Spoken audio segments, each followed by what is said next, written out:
We have indeed allowed one powerful man to get away with too much for far too long. Members, this honorable man is in our presence here today. Honorable President, in these very chambers, just 5 days ago, you broke Parliament.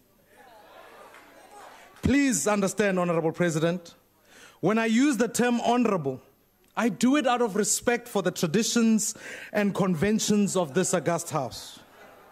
But please don't take it literally. For you, Honorable President, are not an honorable man. You're a broken man presiding over a broken society. Quelle audace! Non, sérieusement, vous avez... Pardonnez, mais excusez mes manières. Bonjour, bonsoir à tous et à toutes.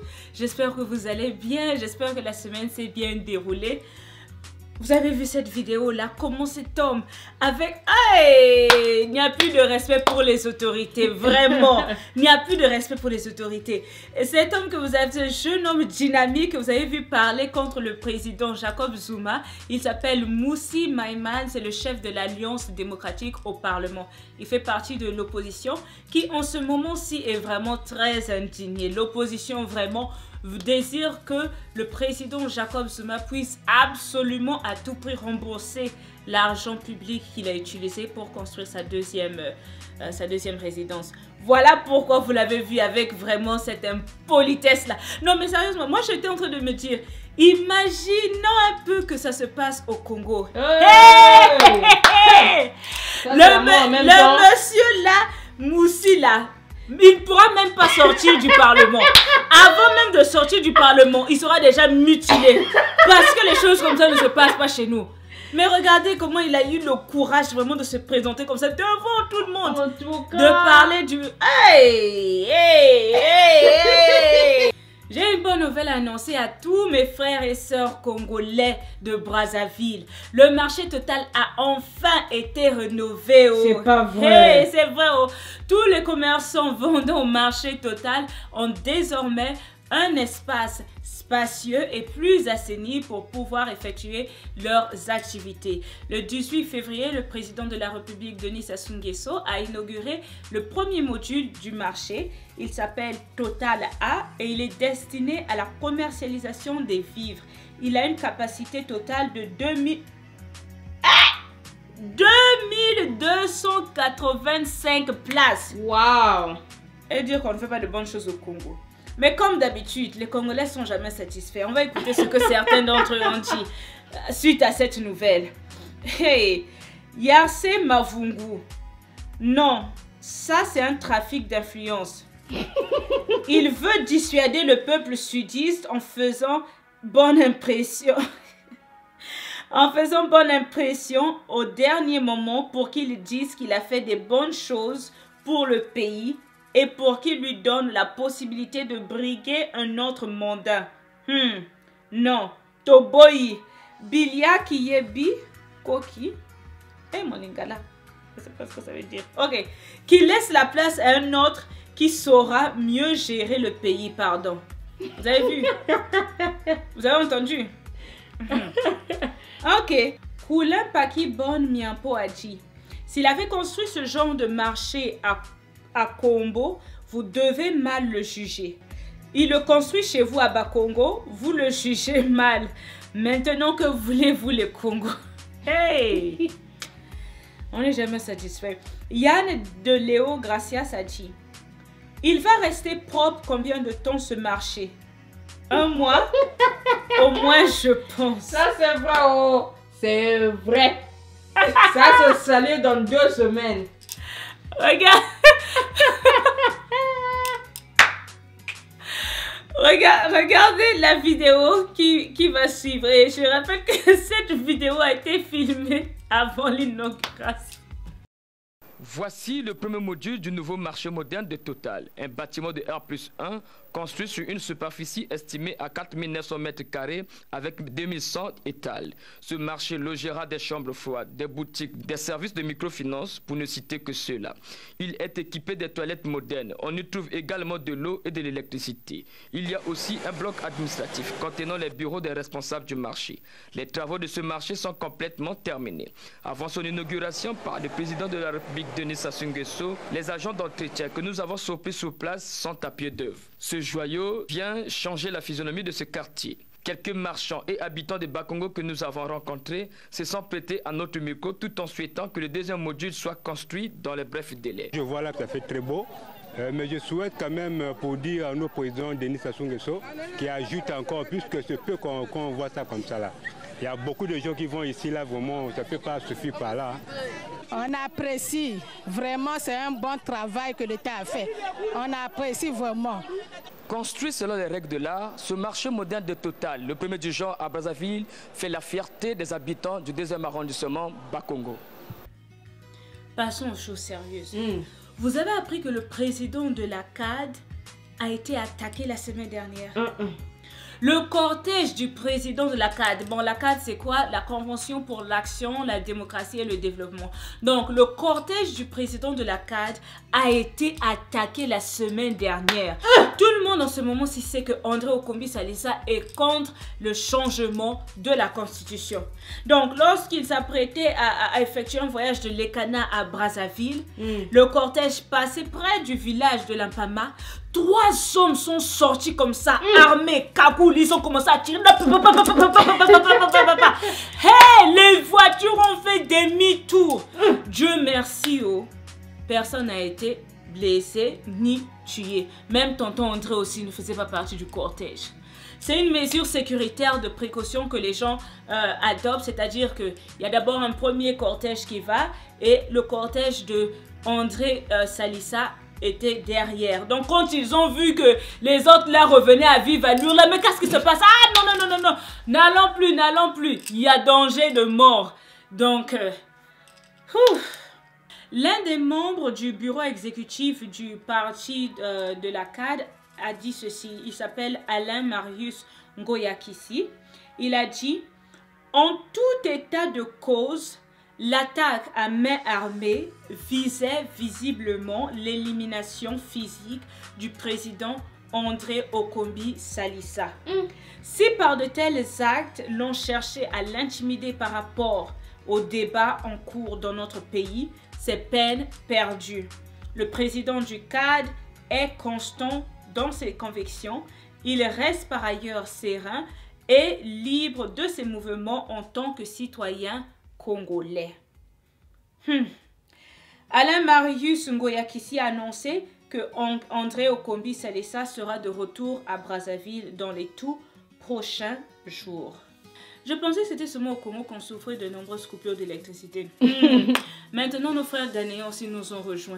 Depuis janvier, le peuple ghanéen souffre vraiment de nombreuses coupures d'électricité. Vous imaginez, les particuliers et les petites entreprises n'ont droit qu'à 12 heures d'électricité, suivies de 24 heures sans courant. Bikini, rien. Donc, c'est pas étonnant que le peuple ghanéen a protesté, a manifesté cette semaine en disant au président: vraiment mon frère, soit tu restes au pouvoir et tu nous donnes le courant, ou soit tu sors.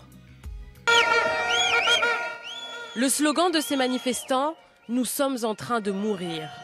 Pour eux, les coupures d'électricité rendent la vie quotidienne au Ghana extrêmement difficile. En ce moment, les maisons et les petites entreprises ont le droit à 12 heures d'électricité, suivies de 24 heures sans courant.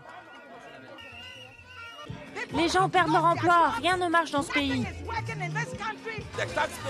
Nous, contribuables, nous continuons à payer nos impôts. Le gouvernement, lui, doit agir. Au Ghana, le réseau d'électricité appartient à l'État.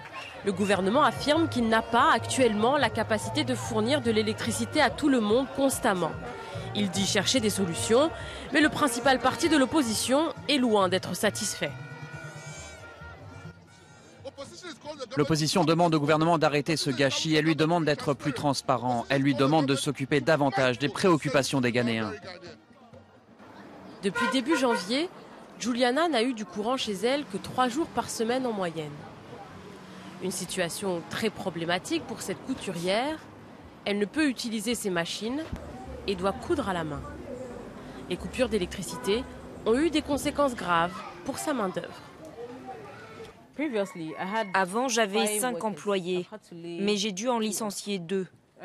J'espère que cette situation ne va pas durer. Je prie pour que ça aille mieux. Là, je range. Je devais découper des tissus, mais je ne peux pas travailler. J'ai demandé à mes employés de ne pas venir aujourd'hui. C'est une journée de travail perdue. Juliana a suspendu son projet d'agrandir son entreprise. Sa seule priorité désormais est de ne pas mettre la clé sous la porte.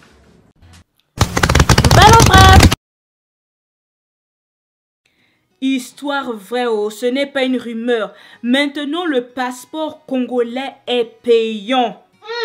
Vous vous rappelez, il y a 2 ans de cela, le président de la République avait dit que non, le passeport maintenant congolais est gratuit, venez appliquer, vous n'avez pas besoin de payer. Maintenant, oh, ce passeport-là deviendra payant. L'information a été confirmée officiellement par le directeur de l'immigration et l'émigration, Paul Bernard Onzé.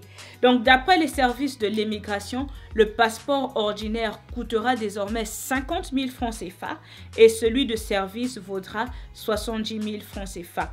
L'entrée en vigueur de cette décision interviendra après la publication officielle du décret et de l'arrêté d'application.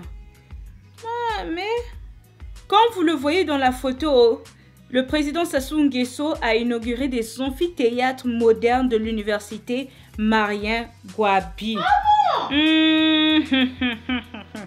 D'une capacité de 1600 places assises chacun, ces amphithéâtres sont dédiés à la faculté de droit et à celle des sciences économiques.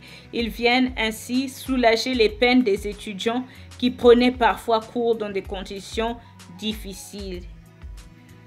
Et le calvaire des albinos a encore repris à l'approche des élections en Tanzanie.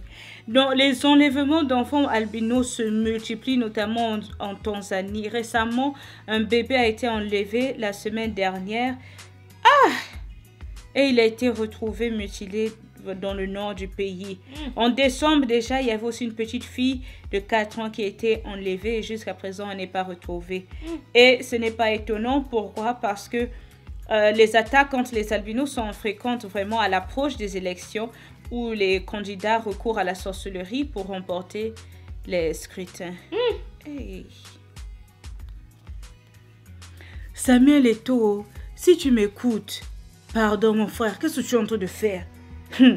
Comme vous le voyez là, la nouvelle maison de Samuel Eto'o, celle que vous voyez à droite là, cette maison qu'il a achetée, qui vient à peine de s'acheter en Italie là, elle est au cœur des débats.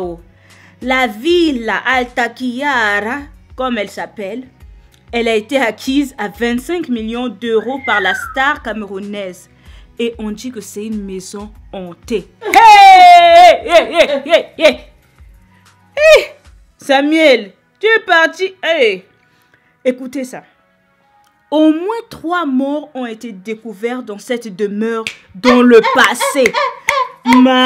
C'est des gens qui aiment acheter les problèmes, quoi. Tu achètes. Hey! Écoutez, l'ancien propriétaire s'appelait Lord Carnavaran. Il faisait partie de l'équipe de 58 personnes qui avaient découvert le tombeau d'un pharaon là d'Égypte. Dans cette équipe-là, 8 sont décédés d'une mort violente.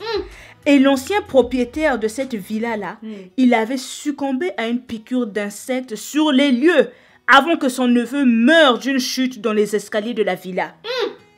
Plus récemment, en 2001, une mannequin du nom de Francesca Augusta a disparu mystérieusement du toit. Non, faut pas rire. Ça, c'est une affaire sérieuse. Son corps a été retrouvé 3 semaines plus tard dans le sud de la France, à Saint-Tropez. Moi, je me connais. Samuel, je n'aime pas les problèmes. Samuel, Doukao,